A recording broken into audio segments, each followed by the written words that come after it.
That is our topic right now. My esteemed panelists are all here, and I'd like to welcome all of you. First of all, we have Leymah Gbowee. She is a women's rights activist from Liberia and a Nobel Peace Prize laureate. Welcome to the stage.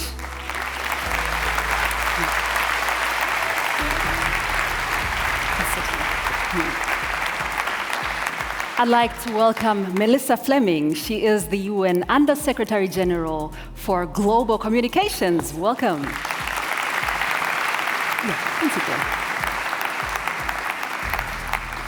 And this title, I have to read it. Dr. Günther Sauter, he is the Director General for International Order, the United Nations, and Arms Control at the German Foreign Office. A warm welcome to you as well, sir.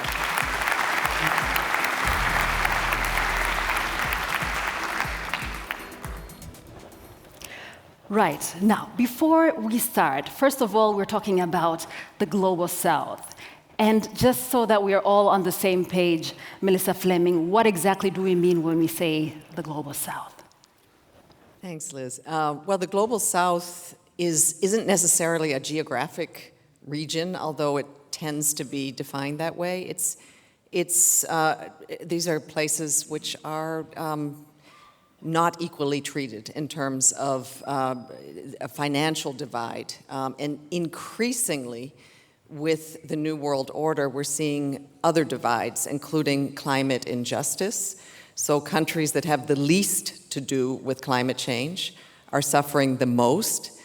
They're crying out for investments in order to adapt, but have so much debt with unpaybackable interest rates, and are being asked to adapt to renewable energies at a time when they're trying to make progress, and are unable to get credit that would be meaningful. So there's a financial divide and an investment divide, and countries that need sustainable development, but where the world needs to invest more. Now, Leymah Gbowee, I read recently in the Foreign Policy magazine, there was an op-ed which was titled, "The Global South is rising, it is gaining more and more power." And there were examples given, for example, the negotiations at the climate conference in Egypt. So tell us, how much power does the Global South really have in international politics? Well, thank you, and thank you all for having me here. When in this conversation, and for the purposes of the conversation, my reference to the Global South would be Africa, because this is where I come from. How much power? I think for a long time, the continent has a lot of power.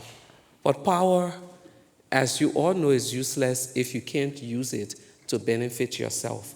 So if you look around, especially within the context of the climate, we have some of the largest regions of forest and all of the different things, but irresponsible government, I would say, and after a year, because this is a global media conference, I'm sure the tweets will be a lot that I came and bashed Africa, but that is the truth. We have a lot of wealth, we have a lot of things to make us not even be in the category that Liz talked about, underdeveloped, lack of sustainability, and all of the different things. But I think until we can get our acts together, the power that we seem to have will continue to benefit the global north.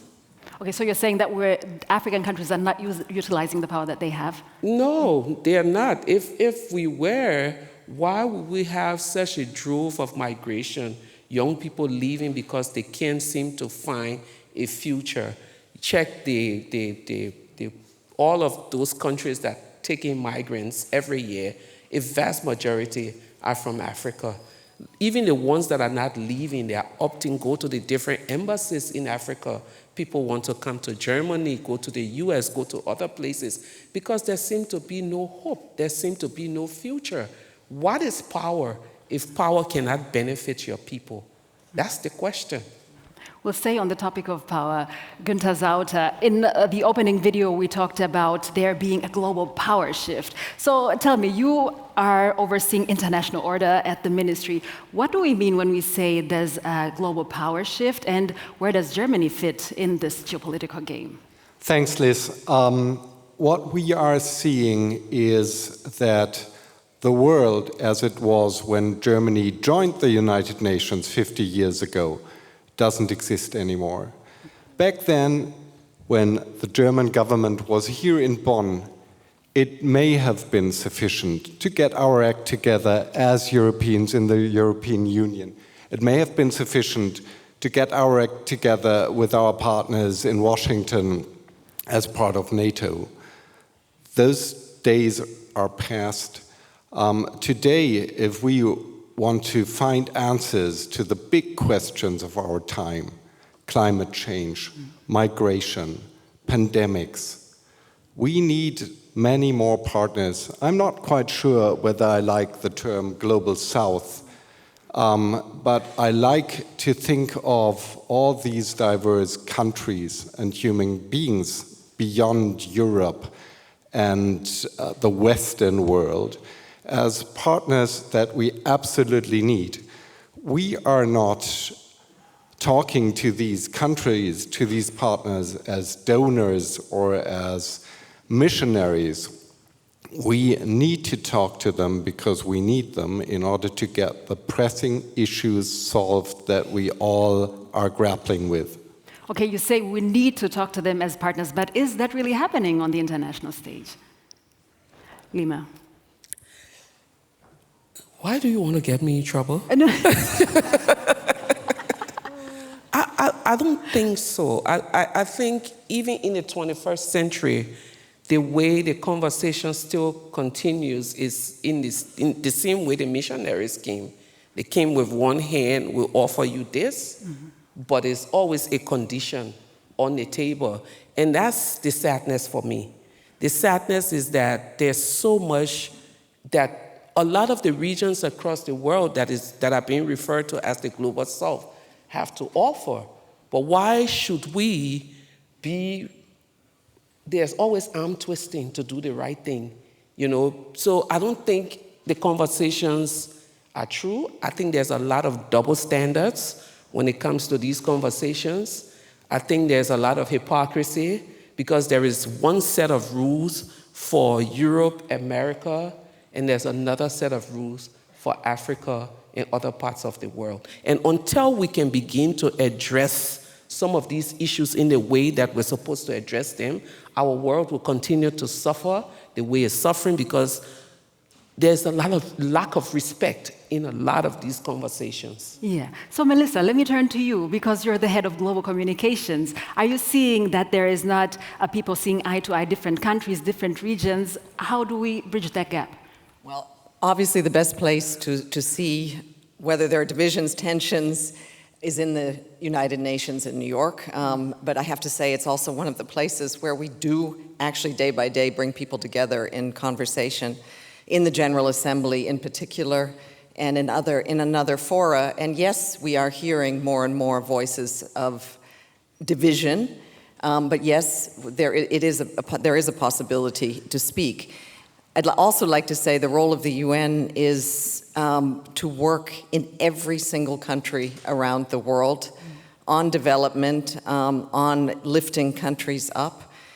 Obviously, too much money, but it's absolutely necessary, is being spent on humanitarian action, and less is being devoted to development. But I do think in those areas where UN country teams are in countries that are struggling, working with governments, that they are looking increasingly for local solutions and not just imposing international or Western solutions on governments. It's not sustainable. And so there is some hope there. At least there is a United Nations that is bringing people together to speak. Can I just jump in quickly? I think years ago I was at the Security Council and Just because I am in that space of peace and security, I'm going to throw that in here for you, Melissa, and for the honorable gentleman. When you look at the UN today, I think is one of the places that needs real truth-telling, because 50 years ago when Germany joined the UN, all of the things, like you said, was necessary. Today, the world that we live in, I think there's a need for us to dismantle the 5 permanent members of the Security Council. That's the first thing that I think needs to happen.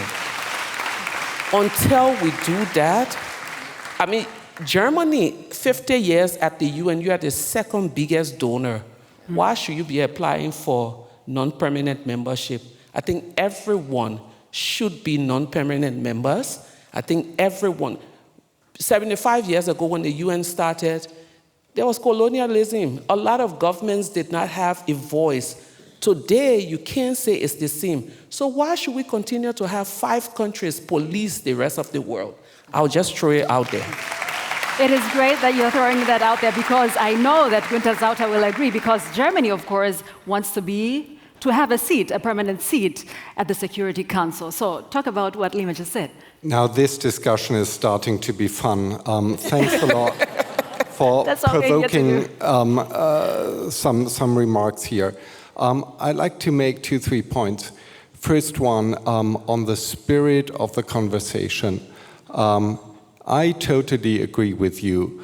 We need to be self-critical. We need to look at the double standards that we are applying, and we're doing that. And we must become much better at applying rules to ourselves that we expect others to adhere to. I think we are ready to work in that spirit of being self-critical. But I'd also like to say another thing. It's vital, I think, to continue to insist there are certain rules of the international game that we've all subscribed to. These rules are not impositions by some Western countries.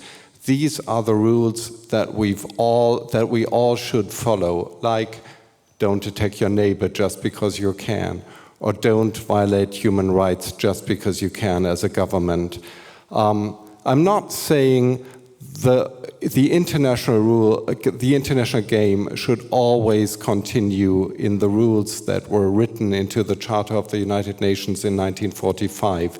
Yes, we must have a discussion, a debate on how to continue to have these rules evolved, and everybody needs to have a say in that discussion. Now, a word on the Security Council. One thing is for sure, the Security Council that exists right now is not a just and legitimate representation of the world that we all live in. 50 years ago, I think we had 60 countries that exist now, and that weren't even there because they hadn't declared their independence at that point. So the world has dramatically changed. No doubt it's in particular Africa that is underrepresented in the Security Council.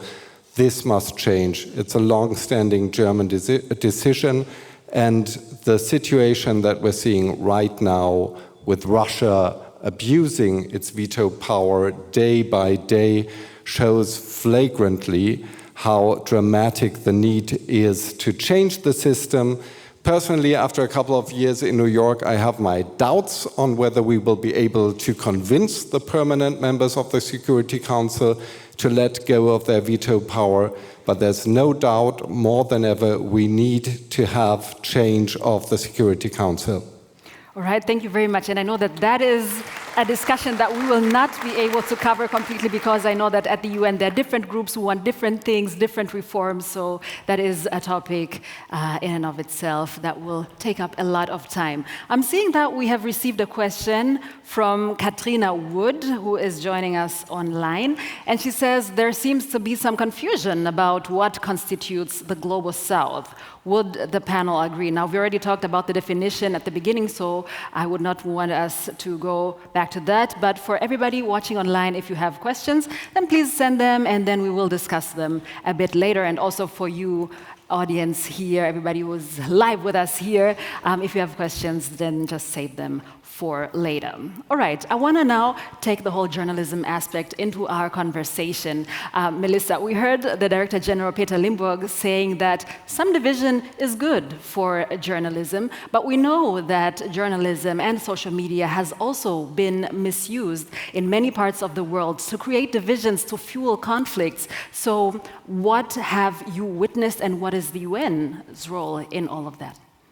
Well, obviously, a free press, needs to report on, freely on divisions, but what we're seeing in countries that actually do have a robust media landscape, like here in Germany and in other parts of Europe and the US, a growing movement to reform journalism, because with the rise of social media, we're seeing a distraction, among many other things that I'd like to talk about, but one of the problems is people are feeling really overwhelmed with too much information and too much gloom and doom. So there's a wonderful movement, and there's one here in Bonn, I believe it's called the Bonn Initiative, constructive journalism or solutions journalism. That just means adding another dimension to journalism, which is, it's not all bad. Yes, you have investigated, you have uncovered, you have exposed, you have held accountable, but in addition to that, you're going to say, how are we going to get out of this? Because somebody has a solution. And I think this is absolutely vital also for covering countries that unfortunately are not covered very often. But it's only when there is dramatic or terrible news that the journalists then descend. There's a natural disaster, there's a war, there is a scandal, and then a week later they're gone. What is really happening there, and what are the solutions? I think this is incredibly important. I'd like to speak a little bit later about the other detrimental effects of the rise of social media, but the importance of journalism now, journalism that provides all the W's, who, what, where, when, and why, and then another W, what now, is incredibly important. But equally important is that journalism survives, because we are seeing news deserts in so many parts of the world, including in my own country, in the United States, a very wealthy country. But in countries that where already independent media was fragile, under attack. The financial model, because of the rise of social media and the complete movement of their advertising to social media channels, has meant a total collapse of that absolutely critical pillar of any democratic society. I just read a terrible statistic from Freedom House that only 13% of the world has access to a free press. So that's a pillar that is really almost at the verge of extinction, and we really need to do something about it. Right, so thank you. Yeah, thank you very much. So Günther Sauter, you are in charge of international order, arms control as well. What would you say, what is our role as journalists in documenting atrocities that are happening across the world? Are we doing a good job? And if we talk about foreign policy, do we really have the power to shape foreign policy as journalists, or are we just there to say, okay, this is what they have discussed, this is what has happened, and to tell the people basically to report, but not have any influence on what is being I'd like to follow up on what Melissa was just saying. We are seeing that systematically the truth is becoming the first victim of conflict, international conflict, and conflict inside countries. Let me give you two examples. The most obvious one is the war that is going on in Ukraine at this point. Russia has gained mastery at manipulating public opinions both at home and abroad. This is something that we need to learn to cope with, not as governments, but as societies. Let me give you another example. Germany is engaged in Mali with a big group of German soldiers who are trying to stabilize the situation for people in Mali. And the UN mission MINUSMA, which is the framework of that engagement, has to struggle with systematic disinformation campaigns that are run in the country, that are trying to convince the population that the UN is not there to protect, but there to make life harder for people in Mali. Here too, I think we have a big interest for the sake of the common good to make sure that people have access to reliable information. And I think the most important starting point, both in other countries and back at home here, and I'm also thinking about my own children, is to have information literacy. My kids are in front of their smartphones too often, and when I ask them about how can you tell whether the information that you're absorbing is reliable or not, then we have complicated discussions.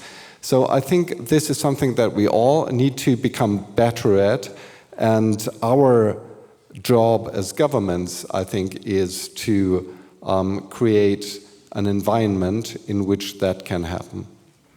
Melissa, I know that you'll be talking about misinformation and disinformation. I just want to pose a quick question to Leymah, because you, as a peace activist, as a women's rights activist, what are the channels that you use to get your message across? We already heard that there's a lot of noise and chatter and fake news on social media, so where do you go to?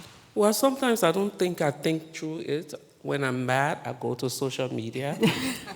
I put it out there.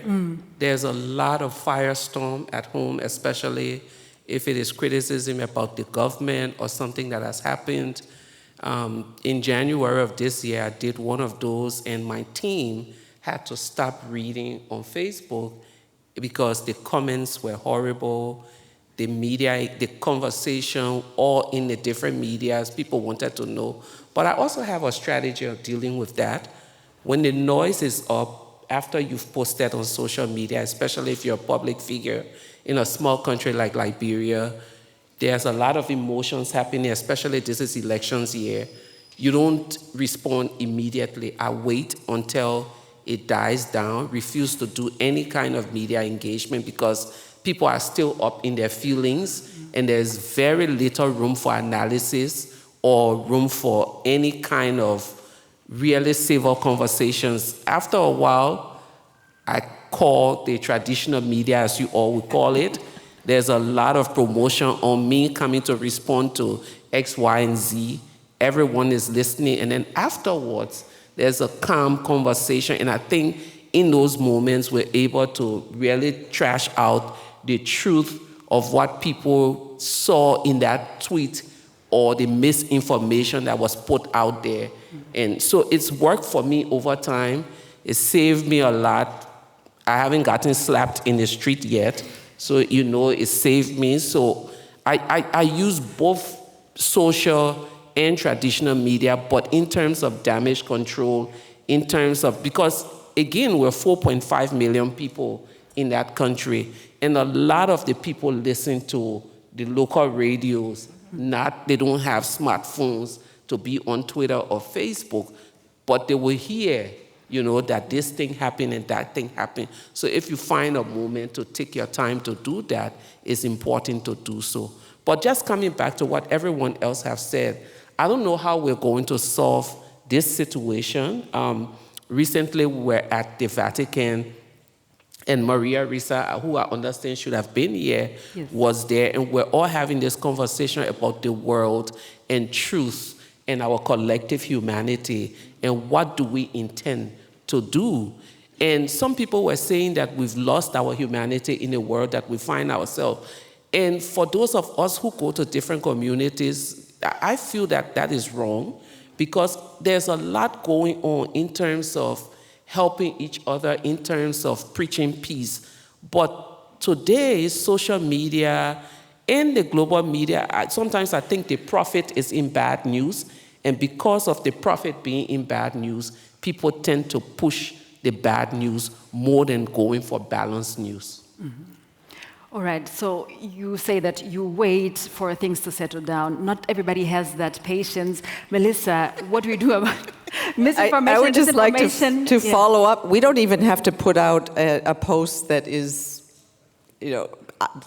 angry to draw angry response. For example, the Secretary General of the UN 2 days ago called for the phasing out of fossil fuels. No more oil, no more fossil fuels if we are going to survive as a planet.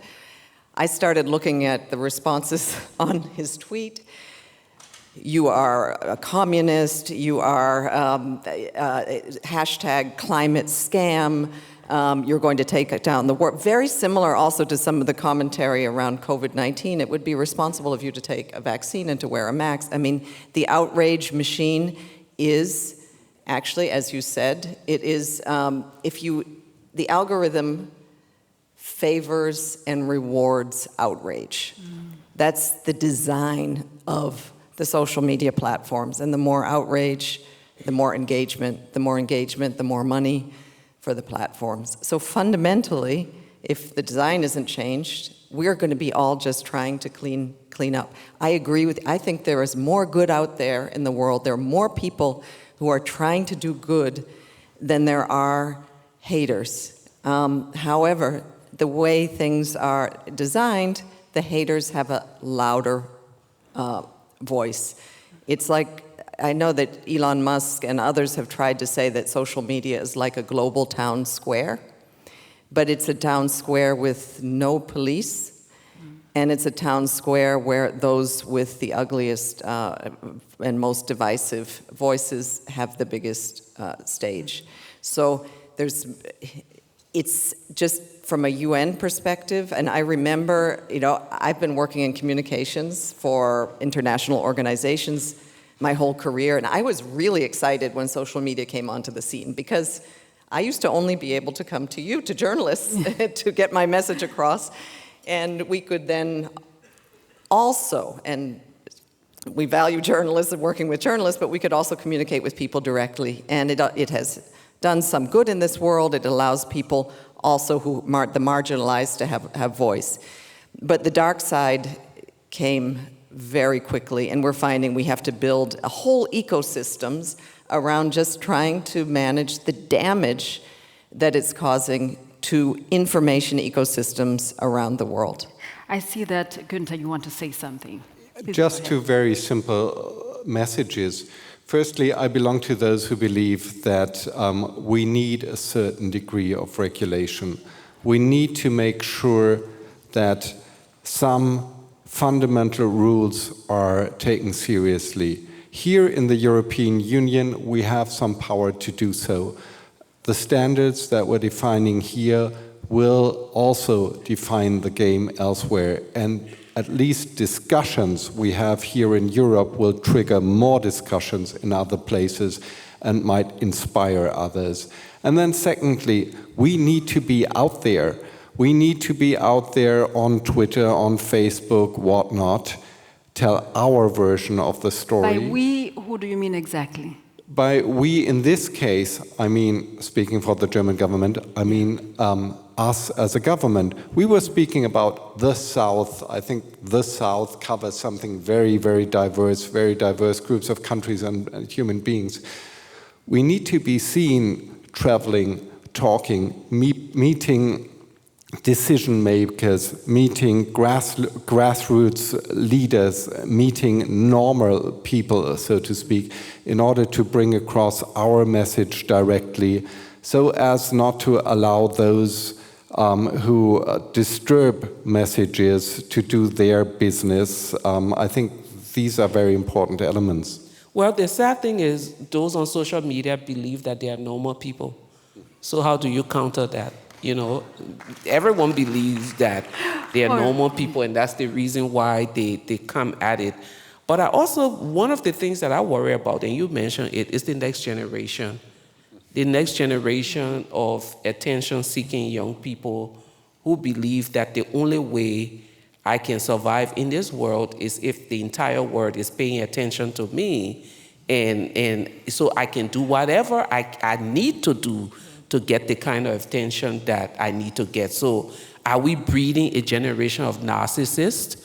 Are we going to have another group of leaders who will destroy entire generation of people just because they don't go in line with? So there But this are is many. also the generation that is raising awareness about issues that the other generations did not really care about, like climate change. So I think we're not being fair to say that they're just I think it's unfair attention to say that the seekers. other generation did not raise Did it. not put on the agenda No, as much. But this is a discussion for another time. It is a Next year discussion, at the but Global Media Forum, my we will- grandmother, Yes. my grandmother, who was 115 when she died Yeah. 2 years ago, was concerned about many things, climate. Yes. She didn't have access to social media to put it out Yeah, there. yeah. She didn't have the power to put it on an agenda. But if you go back into history, into time, there are governments who were concerned about some of the things that people are making new. And let me just throw this out there. A Now, few I'm years looking from at now, this. with AI and everything coming in, Yeah.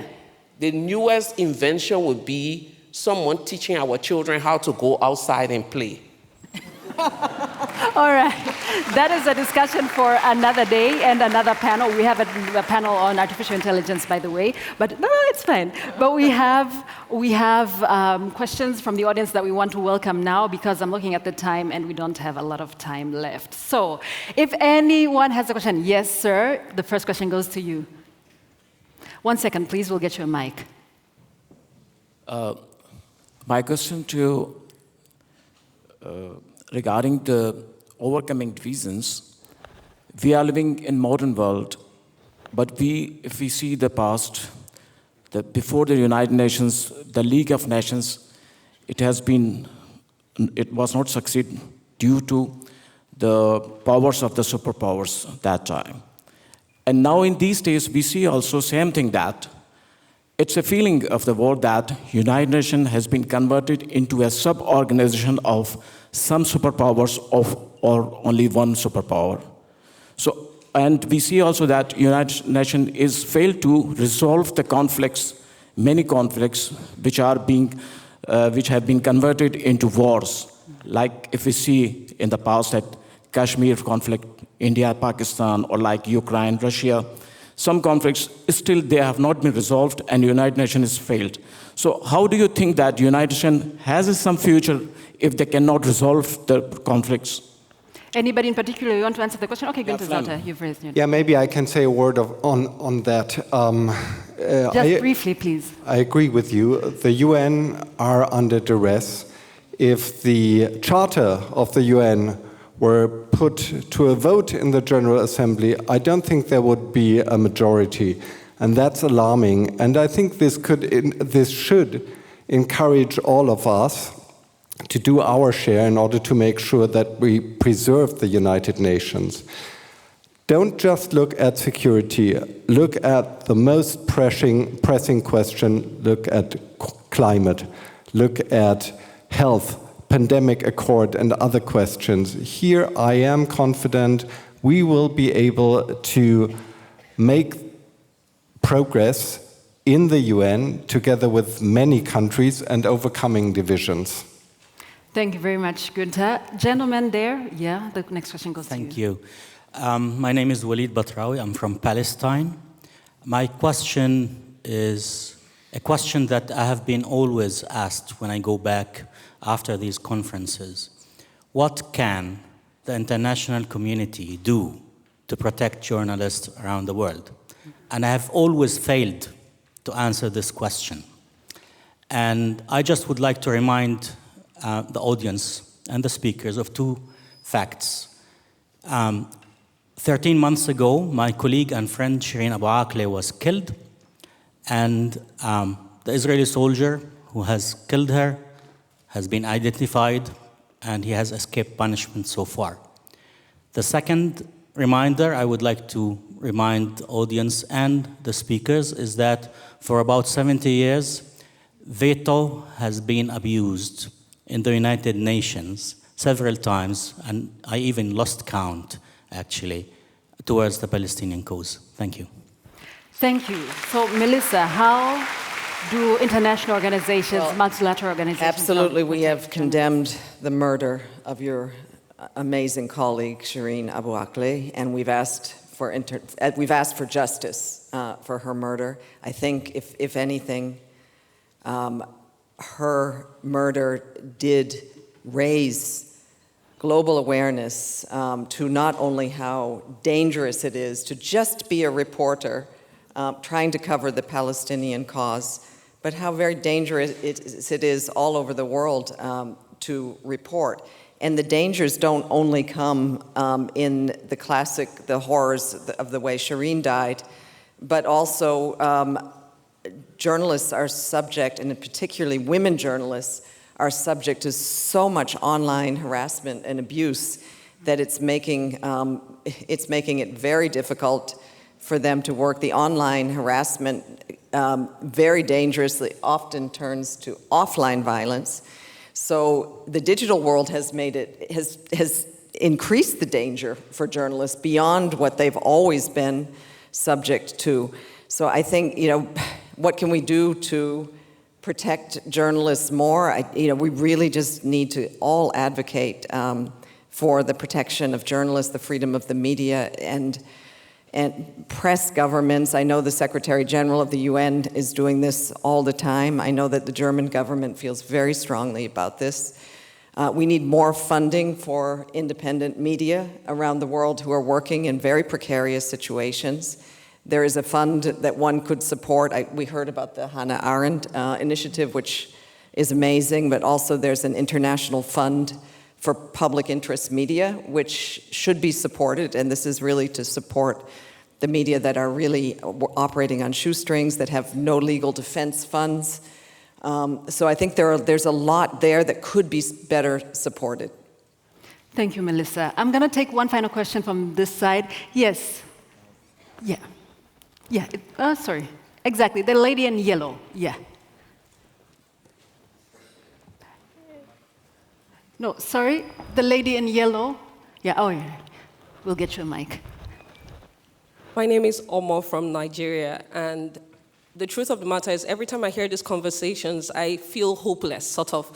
We were at a UN make-believe press briefing, and we asked a lot of questions, and the point was the UN is non-binding. I'm thinking, to what extent will the world have to degenerate into before action is taken to try to really blend these divides that we currently have? At what point do we put our foot forward? Because like you said, a lot of money has gone into humanitarian aid, and it doesn't make sense. You are spending more money there, we're being more divided, but we're supposed to be united. It's not making a lot of sense for the next generation. We can have a lot of talks, and it's pretty cheap, but right now it's getting a little more expensive to talk. How can we really, truly, honestly take action that can make a difference for the young generation, because it's not making sense? I would like to answer in 2 seconds and then Yes. pass to Leymah, because I would like to just turn back to her original point around governance. And I really think, this is one of the essential ingredients to not having this situation where the UN is coming in and just delivering humanitarian, feeding the hungry, providing shelter, helping refugees, and in a very difficult environment to provide meaningful development assistance. So if we have good governance, then local solutions and young people can rise. So maybe Leymah, take it from here. Yeah, briefly, please. I think we need to ask ourselves, why are nations not burning? Why is it that Nigeria is still standing after a very difficult election? And it's because of the local power. And I think for too long we've placed our hope, and which is right, in all of the international, global, but if you go back to all of the different countries, it's local solutions that are keeping communities together. And the question then becomes, how do we elevate these local solutions so that it begins to trickle down to the national level and to the regional level? My mind takes me back to the Chibok girls. Several years ago, it was light camera action. Everyone was doing Bring Back Our Girls. Several years later, everyone has stopped. But you go back to the community, the women are still working with the survivors, they're still working with the families. Similarly with South Sudan, similarly we did in Liberia. After 14 failed attempts to peace, it was not until the women stepped in that we got the peace that we desire, and we've gone to 3 different elections without conflict. We're in 1 year this year, and I believe we'll go conflict-free. So there are local solutions. People are working for their communities. The last thing I will add is that the UN is as strong as the national governments. And as we can see, national governments are not really strong. So the UN will be weak.